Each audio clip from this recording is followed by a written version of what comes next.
매일 나를 위하여 소 한 마리와 살찐 양 6마리를 준비하며 닭도 많이 준비하고 사흘에 한 번씩은 각종 포도주를 갖추었나니 비록 이같이 하였을지라도 내가 총독의 녹을 요구하지 아니하였음은 이 백성의 부역이 중함이었더라. 내 하나님이여, 내가 이 백성을 위하여 행한 이 모든 일을 기억하사 내게 은혜를 베푸시옵소서. 산발랏과 도비아와 아라비아 사람 게셈과 그 나머지 우리의 원수들이 내가 성벽을 건축하여 허물어진 틈을 남기지 아니하였다 함을 들었는데 그때는 내가 아직 성문에 문짝을 달지 못한 때였더라. 아멘. 오늘은 이미 말씀드린 대로 느헤미야 5장과 6장을 통하여 이제 성벽을 거의 건축하고 문짝을 달기 바로 전에 있었던 사건에 대하여 4가지로 말씀을 같이 나누기를 원합니다. 산의 정상에 가까우면 더 가파르고 올라가기가 힘든 법입니다. 출발은 산도 아무리 험난한 산이라도 출발은 완만해요.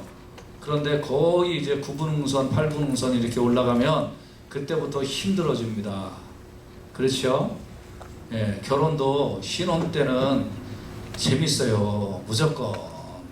예, 밥 먹다가 방귀를 꿔도 그냥 깔깔깔 웃고 그냥 좋아. 근데 결혼한 지 10년 됐는데 밥 먹을 때 방귀 끼면 에이 그 냄새 10년까지도 안 가는 것 같아. 예, 아무튼 뭐 그러면서 이제 좀 그래서 오래 살수록 행복하게 안 싸우고 잘 사는 게 신혼 때보다 더 어려워요.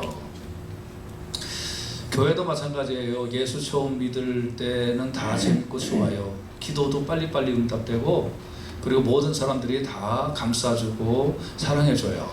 그런데 신앙생활 할수록 이제 어린아이에서 어른으로 변해가기 때문에 어른이라는 건 즐거움보다는 의무가 많은 게 어른이에요. 그래서 믿음의 장부가 되게 돼야지 언제까지 믿음의 어린아이가 되기를 원하는 그런 신앙생활을 하면 안 돼요. 그래서 믿음의 장부가 되라. 할렐루야. 장부가 된다는 말은 할 일이 많아지고 의무감이 많아진다는 거예요. 그렇죠? 네. 그래서 믿음에도 그런 9분응선, 8분응선 올라가면 힘든 게 많아져요. 그러나 그거를 극복하는 것이 참 믿음인 줄로 믿습니다. 또 어떤 사람들은 뭐 작은 교회 부담돼서 큰 교회 간다.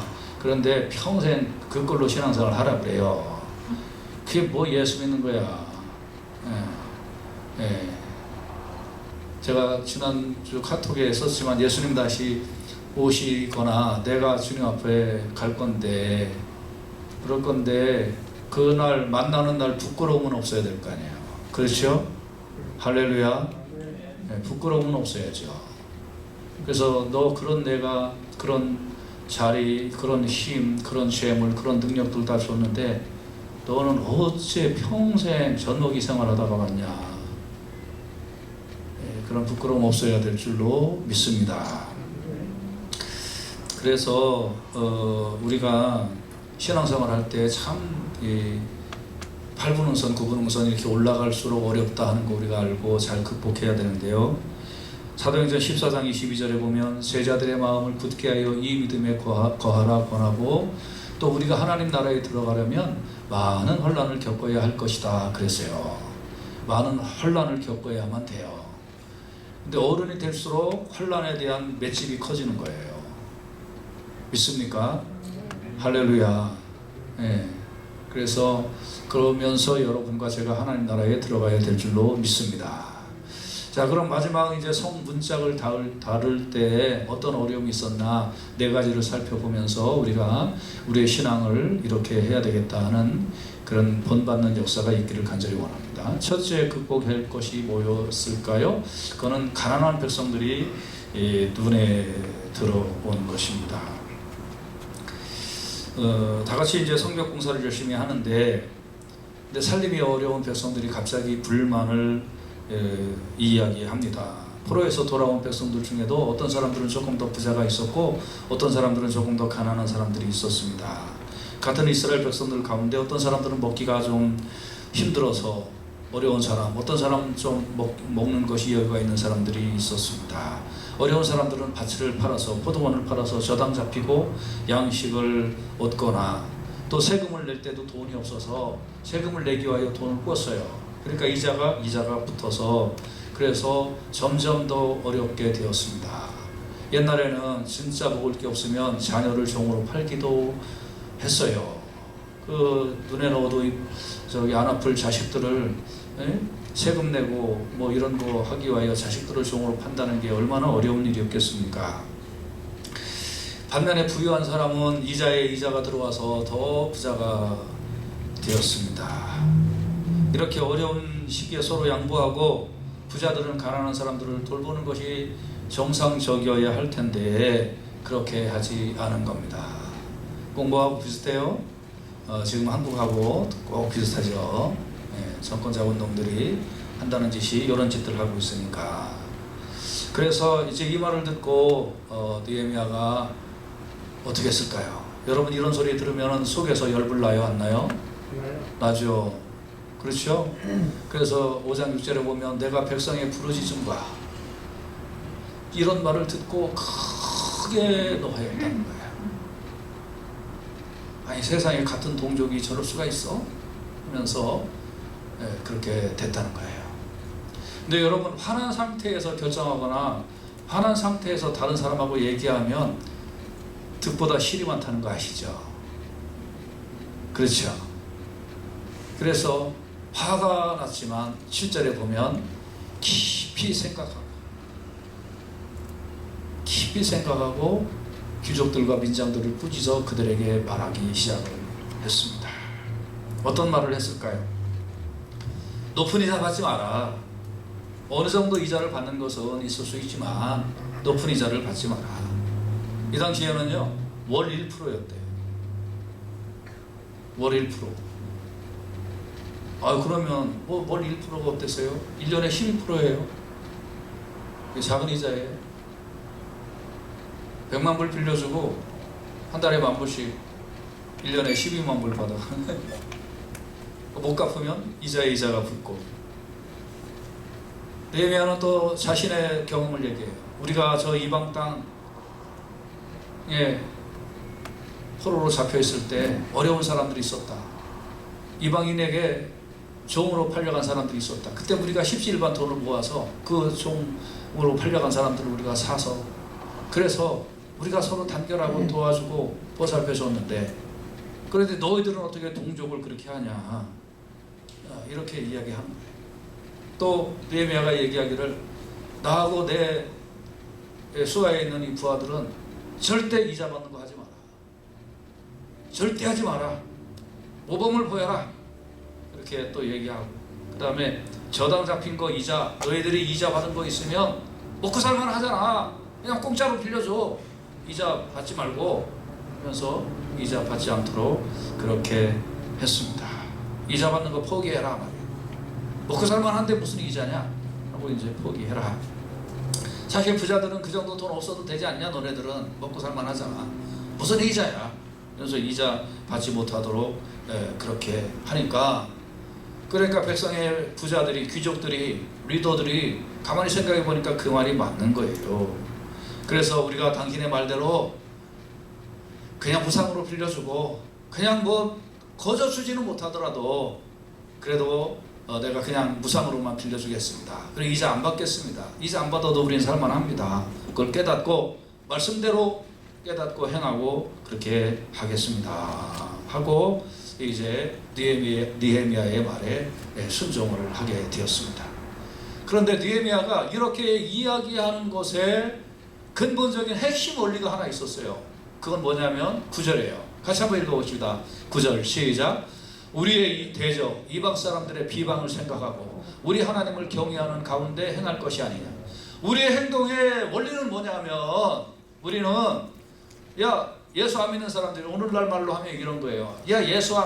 너 예수 믿는 게 뭐 안 믿는 거나 믿는 거나 똑같네. 그런 소리 들으면 안 된다 이런 뜻이에요. 믿습니까? 네. 할렐루야. 네. 예수 믿는 것들이 뭐 더하네 이런 소리 들으면 안 된다는 거예요.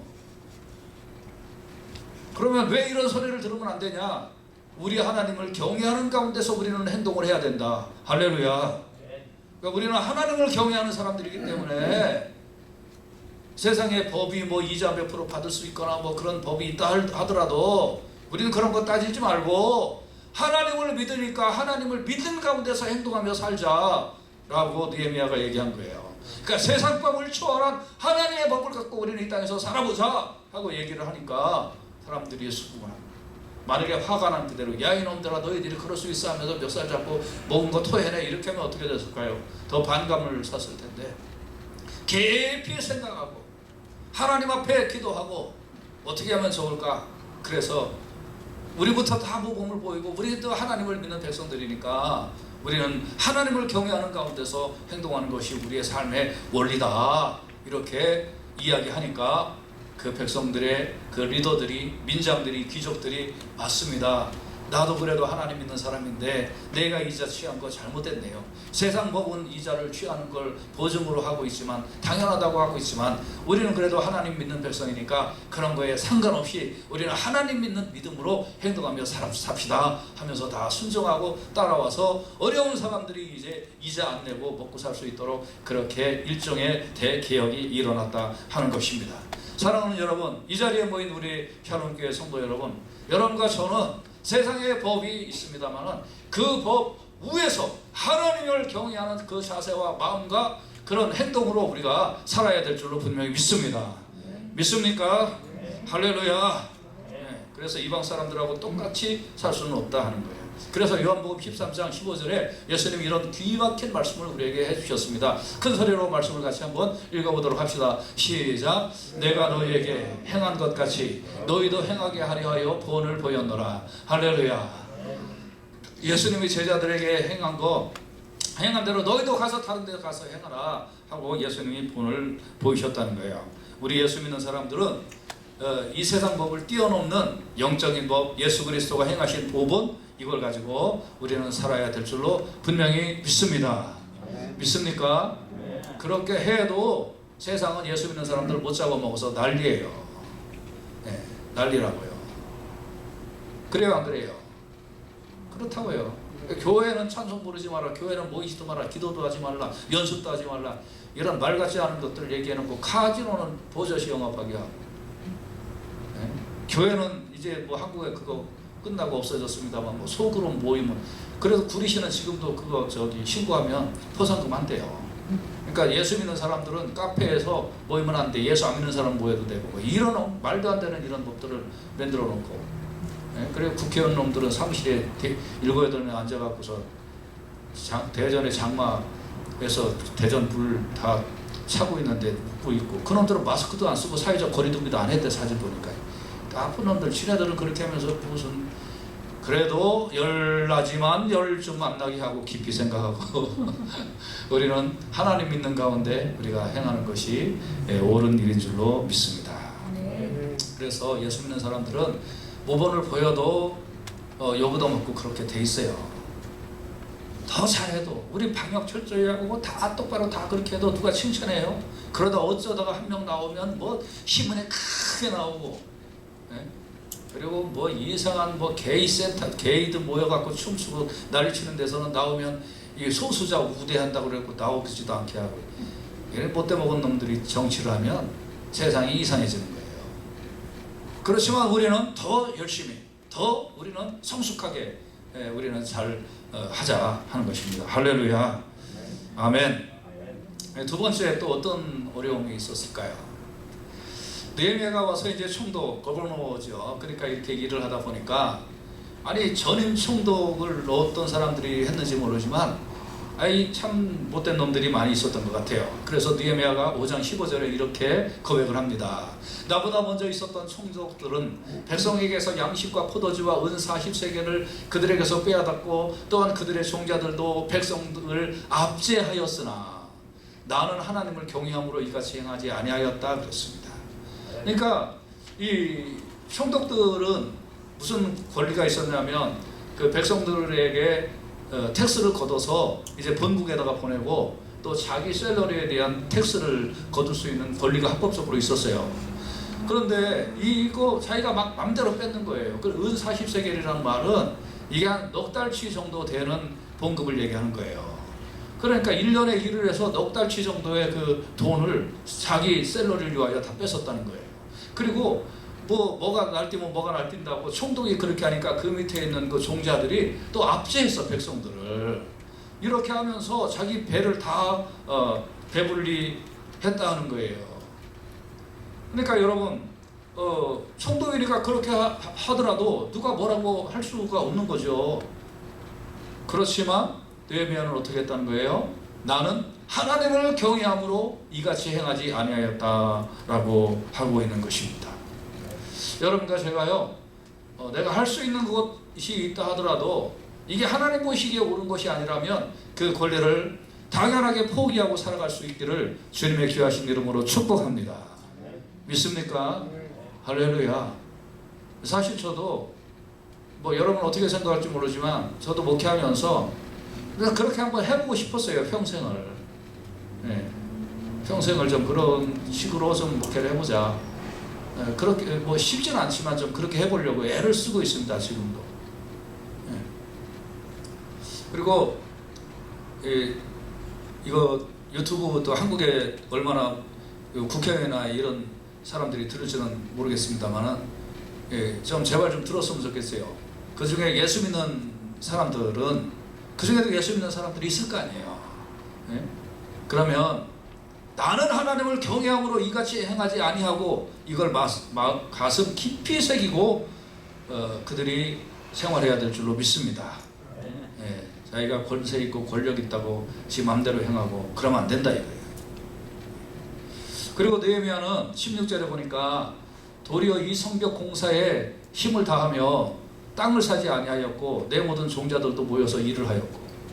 그러니까 총독의 부하들 정도 되면 채찍이나 들고 다니면서 일해 하고서 이렇게 두드려 패고 그렇게 해도 괜찮았잖아요. 자기 일 안 하고 감독만 해도 되잖아요. 그렇지만 느헤미야가 나는 땅도 사지 않고 오히려 이 성벽 공사에 느헤미야도 나가서 힘을 다했다는 거예요. 그러니까 그 부하들도, 느헤미야의 부하들도 같이 모여서 일을 했다. 할렐루야. 우리 교회 집사님들 한편으로 보면 좀 미안해요. 집사님들 이렇게 좀 되고 그러면 좀 대접도 받고 그래야 되는데, 우리 교회는 교회 오래 다닐수록 또 집사님이 되고 막 안수 집사님이 되고 막 이렇게 될수록 일이 더 많아지는겨. 화장실 들어가서 휴지 주셔야지, 변기통 닦아야지, 주차장에서 어서 오십시오 인사해야지, 식당 다 정리해야지. 근데 그게 성경적이에요. 예수님이 우리에게 모범을 보여주신 그대로 우리가 하는 것이 크리스천의 라이프인 줄로 믿습니다. 믿습니까? 할렐루야. 그리고 땅을 사지 아니하였다고 그랬어요. 땅 사면 부동산 투자 돈 잘 버는데 그런 거 안 했다. 그리고 오늘 본문에 있는 것처럼 내 상에는 유다 사람들과 민장들 150명이 있고 그 외에도 우리 주위에 있는 이방 족속들 중에서 우리에게 나온 자들이 있었는데, 그때 자기가 총독의 입장이니까 자기 옆에 있는 사람들은 밥은 먹여야 될 거 아니에요. 근데 날마다 보니까 150명, 500명, 300명씩 막 이렇게 일하러 온 사람들이 있고, 그리고 수고하는 사람들이 있는 거예요. 이 사람들은 밥은 먹여야 될 거 아니에요. 그러니까 내 거는 이렇게 안 취했지만 내 주위에 있는 사람들, 이 사람들 위해서는 내가 소도 잡고 닭도 잡고, 그게 오늘 본문이에요. 이 사람들은 먹을 거 줘라. 그래서 그 사람들 거 챙겼다. 저도 가급적이면 참 목회를 이렇게 좀 해보고 싶다. 근데 참 어려워요. 그리고 제가 제 거 안 챙기면 남들이 저한테 좀 슬쩍슬쩍 챙겨주세요. 또 아멘도 안 해 요새는. 마스크 쓰니까 그냥 웃고 넘어가 그냥. 자, 그래서 이렇게 자기는 모범을 보이면서 그렇게 했다. 근데 왜 이렇게 했을까요? 그 원리가 또 나오는데 19절에 보면 느헤미야는 누구를 생각했냐면 내 하나님이여. 하나님을 먼저 바라봤다는 거예요. 내 주머니 채우는 것보다 내 하나님이여 하고 하나님을 먼저 바라봤다는 거예요. 그 다음에 내가 이 백성을 위하여 행한 모든 일을 기억하사 내게 은혜를 베푸시옵소서. 하나님이 나에게 은혜 주시면 된다 하는 마음으로 섭섭한 마음 갖지 않고 살았다는 거예요. 여러분, 예수 믿는 사람들은요, 하나님이 나를 채워주실 것이다, 하나님 나와 함께 하실 것이다, 이 믿음으로 살아가실 수 있기를 예수님의 귀하신 이름으로 축복합니다. 고린도전서 10장 24절 우리 같이 한번 큰 소리로 한번 읽어볼까요? 시작. 누구든지 자기의 유익을 구치 말고 남의 유익을 구하라. 할렐루야. 믿습니까? 그래서 예수 믿는 사람들은 자기 유익 먼저 구하는 게 아니에요. 남의 유익을 먼저 구하는 거예요. 그러면 누가 채워주신다고요? 내게 은혜를 베푸시옵소서. 누가? 하나님이 나에게 은혜를 베풀어 주실 줄로 믿습니다. 높아지고자 하는 자는 낮아지고, 섬김을 받고 싶으면 먼저 섬기고, 받고 싶은 대로 주어라. 먼저 성경에 나온 원리대로 여러분이 살기 시작하면 하나님이 대접해 주실 줄로 믿습니다. 믿습니까? 근데 그 기간이 좀 길어요. 그 기간이 좀 길어. 그러니까 그거 좀 이겨야 돼요. 그래서 인내는, 믿음의 인내가 필요해요. 인내는 연단을 낳아요. 그래서 그거 좀 시간이 필요하거든요. 그렇지만 우리가 밥할 때도 뜸 들이는 시간 필요하고, 떡할 때도 익어가는 그 시간이 필요한 거예요. 마찬가지로 하나님이 여러분에게 주시기 위해서는 그 시간이 필요하니까 그만큼 인내하면서 자신의 유익을 구하지 말고 남의 유익을 구하면서 사는 연습을 해가면 하나님이 기필코 은혜를 베풀어 주실 줄로 믿습니다. 그래서 이 백성들의 어려운 거, 그거를 이제 알고 백성들에게 그렇게 했을 뿐더러 자기가 모범을 보이면서 더 이런 위기와 어려움을 극복해 나간 것을 보게 됩니다. 세 번째, 어떤 극복이 있었을까요? 자, 이제 느헤미야가 백성들에게 이렇게 하고 나면 느헤미야를 백성들이 존경할까요? 아니면 백성들이 느헤미야를 별로 싫어할까요? 존경해요? 네. 정말이죠? 네. 네, 알겠습니다. 백성들은 이런 사람을 존경하게 되어 있습니다. 정말 자기를 버리고 자기를 내어놓고 낮은 자세로 자기 거 취하지 않고, 그리고 그냥 이렇게 베풀고 섬기는 그런 삶을 사는 지도자는 반드시 좋아하게 되어 있습니다. 그래서 이렇게 이제 잘 되고 있으니까 성벽에 이제 마무리 공사가 거의 잘 되고 문짝만 달면 되는 그 중에 산발랏이라는 사람, 항상 이름을 기억하세요. 원수의 대명사예요. 이 사람이 소식을 듣고 오노 평지의 한 촌에서 만나자는 연락이 옵니다. 편지를 4번이나 보내요. 그래도 산발랏이 안 가요. 느헤미야가 안 가요. 바쁘다고. 나는 성벽을 지금 공사하는데 바쁜데 내가 당신 만날 일이 뭐가 있냐 하고 안 가요. 그러니까 5번째는 백성들에게 소문을 퍼뜨립니다. 무슨 소문을 퍼뜨리냐면 느헤미야가 성벽을 다 쌓고 스스로 왕이 되려고 저렇게 성벽을 쌓는 것이다. 느헤미야가 왕이 되고 성벽이 완성이 된다면, 그러면 성벽을 쌓는데 벽돌 한 장이라도 올린 당신들은 전부 다 모반의 반역의 죄를 뒤집어 쓰는 것이니, 그러니 절대 느헤미야에게 마음 뺏기지 말고 느헤미야에게 협조해서 성벽 쌓지 마라. 그러면 느헤미야가 왕이 되는 그 선포하는 그 순간에 성벽만 다 쌓으면 느헤미야가 나는 왕이다라고 선포할 텐데, 그렇게 되는 즉시에 페르시아의 황제가 와서 당신들을 전부 다 모반 혐의로 다 쓸어버릴 것이니까 벽돌 한 장이라도 절대 올리지 말고 느헤미야 편들지 말아라 라고 이 산발랏이 와서 그렇게 백성들에게 거짓 소문을 퍼뜨립니다. 그러니까 이 마귀는요, 우리가 하나님 일을 하는 거, 예배를 드리는 거, 주의 종을 중심으로 똘똘 뭉쳐서 교회 좀 바로 세워나가 보겠다고 하는 거, 예수 좀 잘 믿어 보겠다고 하는 거, 어떤 관계를 써서라도 마귀는 성도들의 마음을 찢어놓고, 그리고 막 시기다툼하고 미움 일어나게 하고, 그리고 쌈질하게 해서, 그래서 하나님 일 하는 거, 교회 바로 세우는 거, 주의 종을 중심으로 똘똘 뭉치는 거, 마귀는 어떻게든지 그거 방해하려고 하는 것이 마귀의 책동이다. 여러분과 제가 이거 꼭 기억하고 살아가실 수 있기를 예수님의 귀하신 이름으로 부탁합니다. 할렐루야. 이게 마귀의 특징이에요.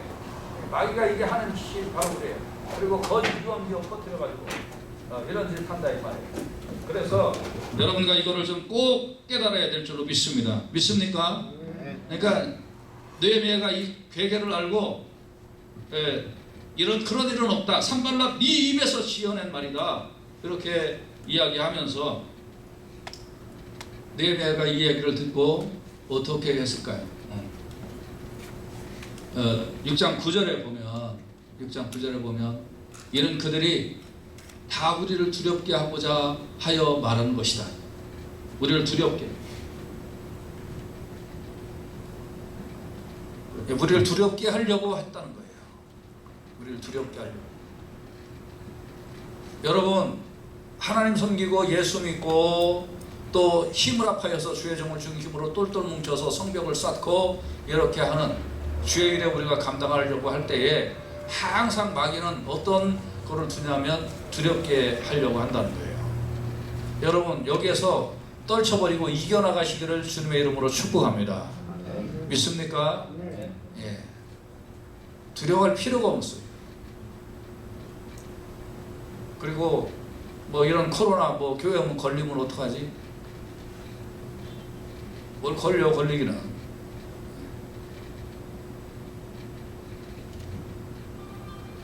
미국 한인 침례교가 한 850교회 정도 있어요.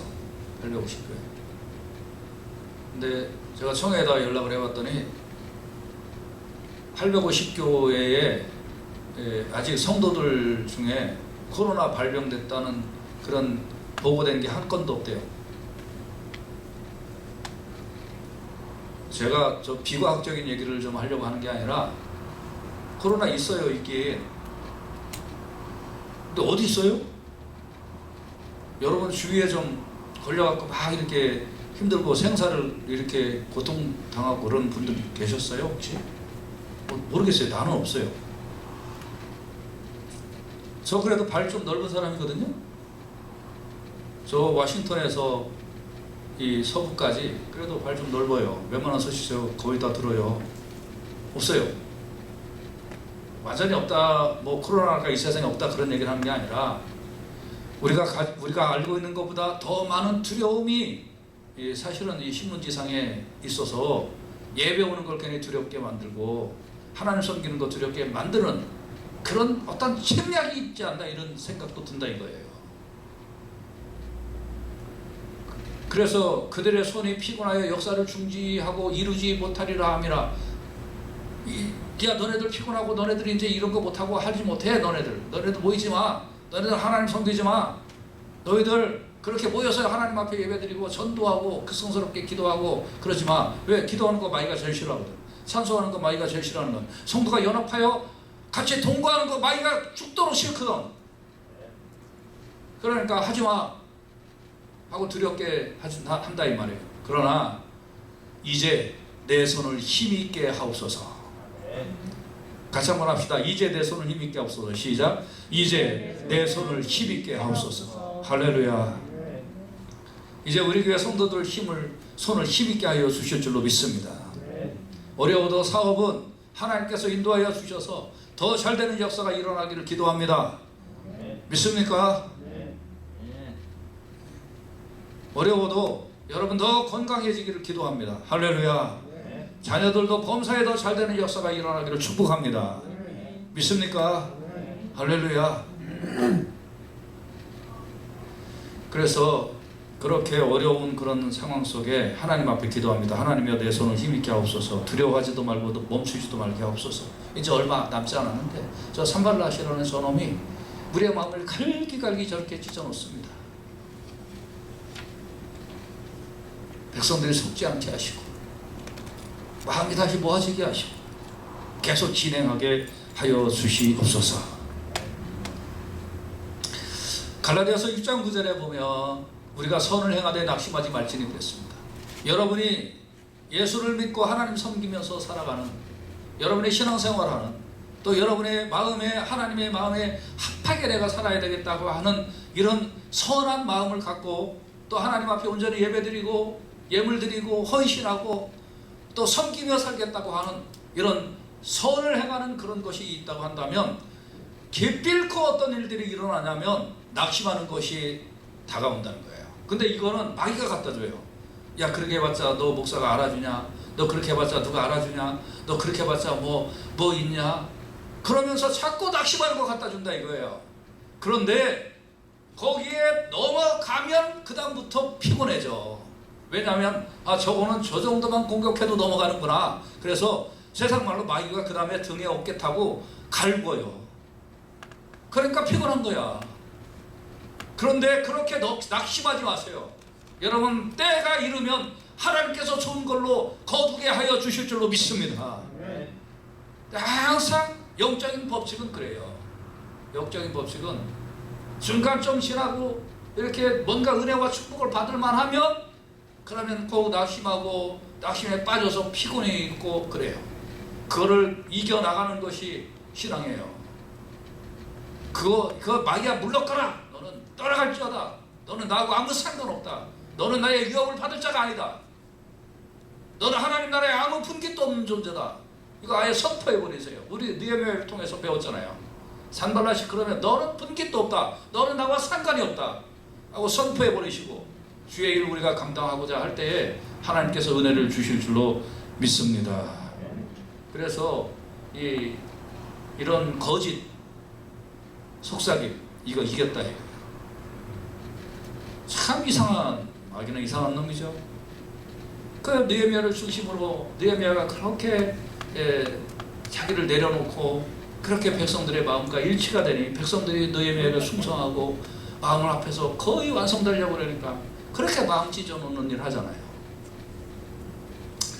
마지막으로 어떤 문제가 있었을까요? 스마야라는 사람이 갑자기 두문불출합니다. 근데 스마야는 배경이 나오진 않았지만 짐작컨대 제사장인 것 같아요. 그리고 백성들 중에 어느 정도 주의가 있는 인물이었던 것 같아요. 그리고 느헤미야를 옆에서 많이 도와줬던 인물인 것 같아요. 근데 어느 날 보니까 스마야가 안 나와 있어요. 스헤미야 어디 갔어 하니까 스헤미야 지금 안 나온 지 며칠 됐어요. 그러니까 느헤미야가 신방을 가는 겁니다. 웬일이에요? 무슨 일이 있어요? 하고 이제 신방을 갔더니 스헤미야가 일로 좀 오시오 하면서 느헤미야한테 얘기해요. 그 산발락하고 그 무리들이 당신을 죽이러 올 겁니다.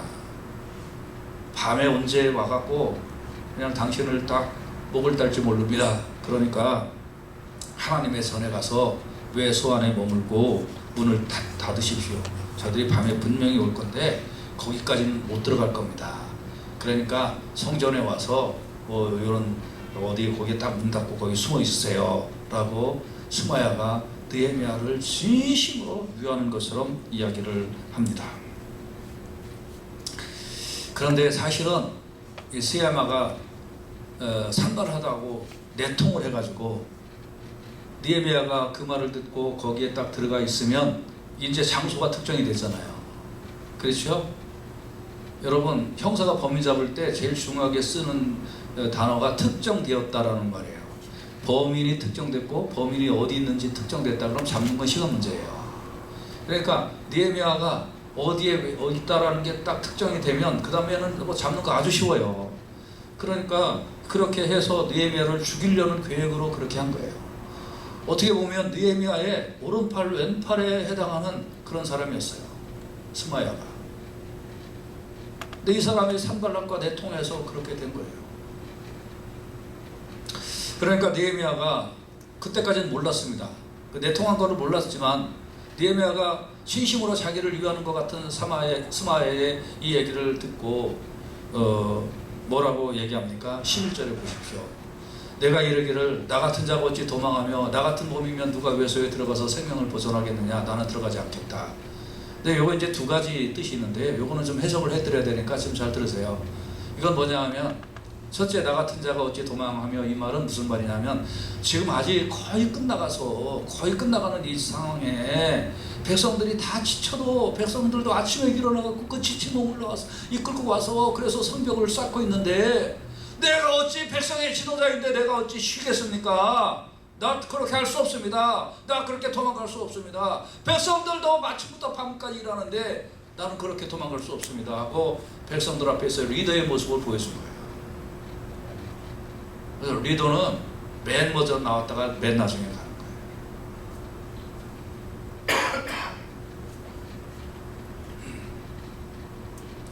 우리 다른 처치들, 우리 교회에서 예배드리는 다른 처치들을 이렇게 보면 어떤 때 좀 부러운 생각이 좀 들어요. 목사 노릇은 사실 저렇게 해야 되는데, 주일 오후에 드리는 그 타인종 어떤 교회는 성도들이 와서 의자 다 정리하고 다 세팅하고 다 끝나고 찬송 다 하고 설교 시간 되면 그때 들어와요. 이야, 진짜 목회 저렇게 해야 되는데 난 뭐예요? 그냥 웃자고 하는 얘기니까 더 심각하게 듣지 마요.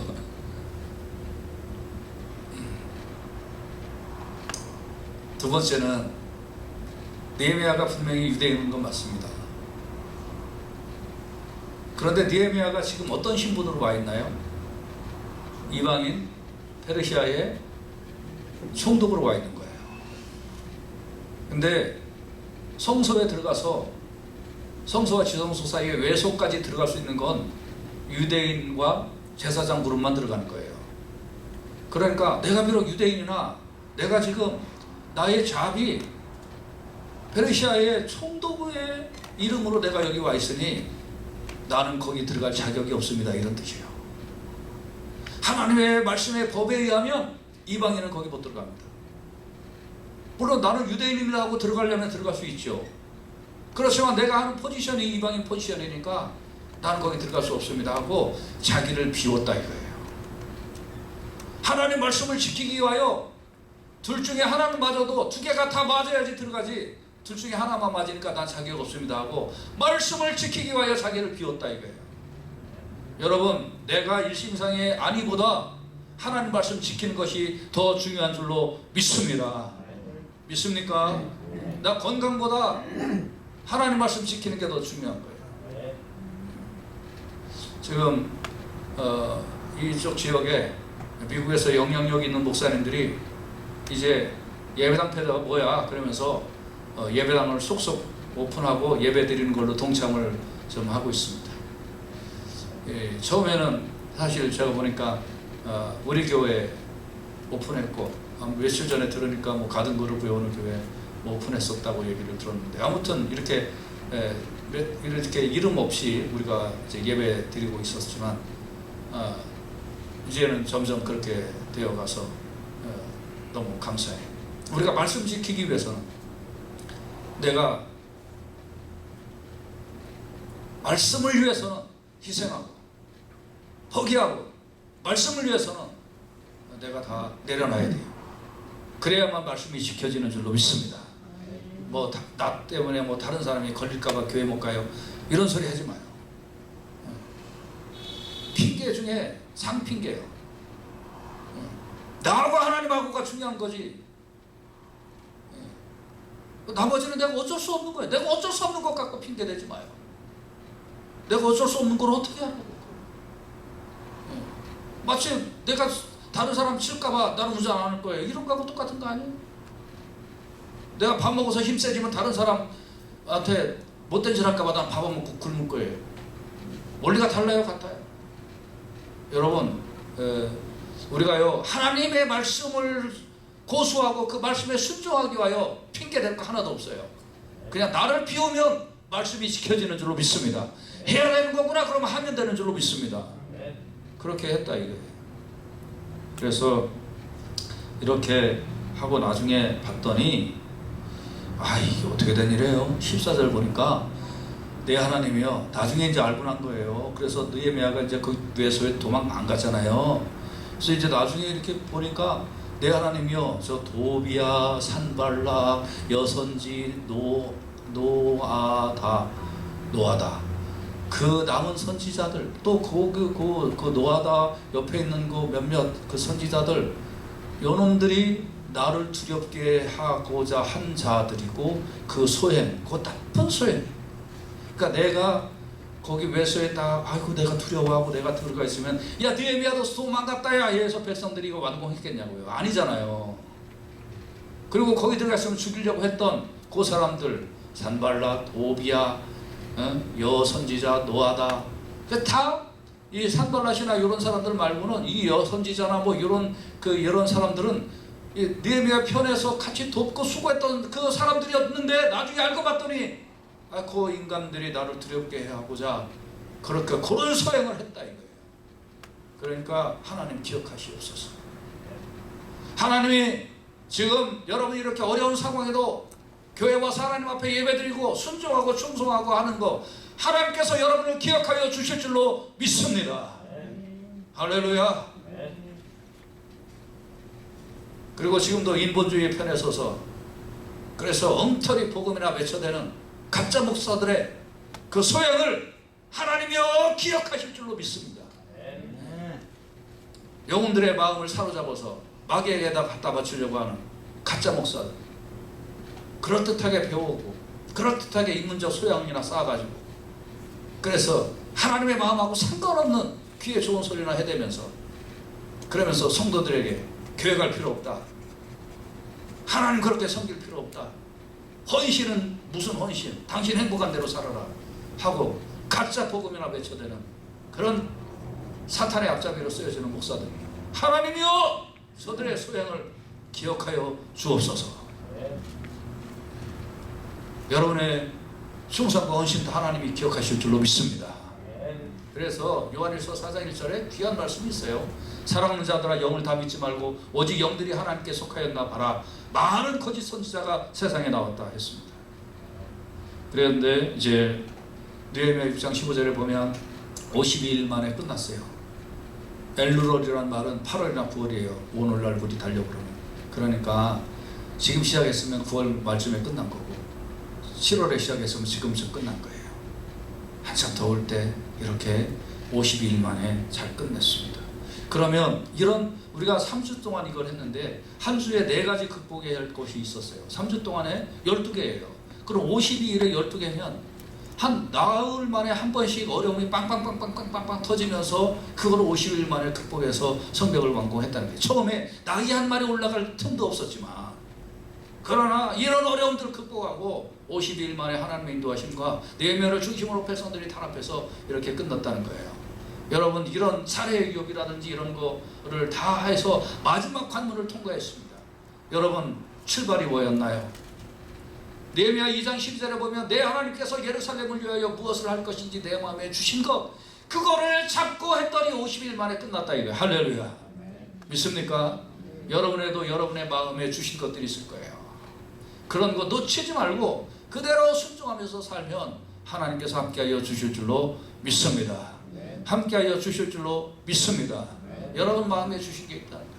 어떤 탈북자는 탈북을 해서 중국에서 목사님 만나갖고 그래서 복음 듣고 예수님 만나서 그래서 그 형제한테 이제 남한에 나랑 같이 가자. 거기 가면 당연히 행복하고 돈도 벌 수 있고 겸도 할 수 있고 그래서 당신의 인생이 괜찮은 거야. 그러니까 그 탈북자가 하나님 앞에 그날 저녁 기도했어요. 하나님 어떻게 하면 좋을까? 근데 마음에 주신 게 너는 다시 북한으로 가라.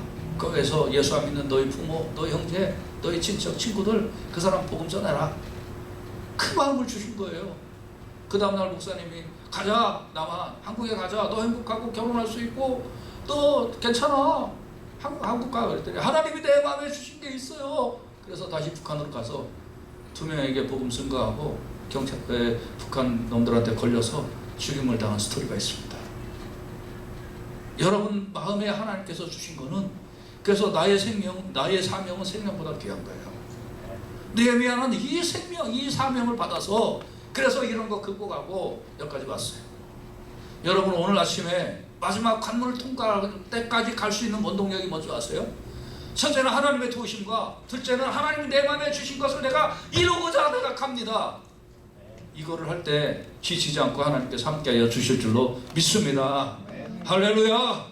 우리 교인들은 이 일에 다 승리하는 역사가 일어나기를 예수님의 귀하신 이름으로 축복합니다. 기도합시다.